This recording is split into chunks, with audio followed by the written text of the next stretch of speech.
Қайырлы күн қымбатты көрермендер, бүгін сіздермен дәруменге өте толы және де ағзаға пайдалы құймақтардың рецептісімен бөлісемін. Бұл құймақтарды өз қалауыңызға қарай әртүрлі қоспалармен пайдалануға болады. Видеоны соңына дейін тамашалаңыздар, арнаға жазылып, комментарий қалдырып, лайк басып, қолдау көрсетулеріңізге алғыс білдіремін. Ең алдымен қызыл жасымықты артық заттардан тазартып, жақсылап жуамыз және бір түнге салқын су құйып тоңазытқышқа салып қоямыз. Суымыз жасымықтан 3 елі асып тұру керек. 100 грамм құрғақ жасымықтан 300 грамм дайын өнім шығады.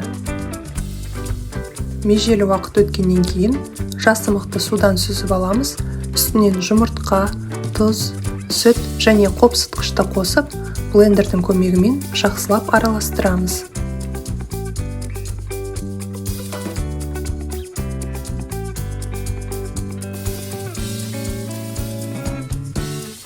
Қызып тұрған табаға өсімдік майын құямыз және де үлкен қасықтың көмегімен құймағымызды құйып бастаймыз. Құймақтардың әрбір жағын 3-4 минуттан баяу отта және де табаның қақпағын жауып пісіру керек. Егерде ашық қақпақпен пісіретін болсаңыз, құймақтарыңыз құрғақ болып қалады. Бұл массамен тек қана құймақ емес, блины ретінде де пісіруге болады.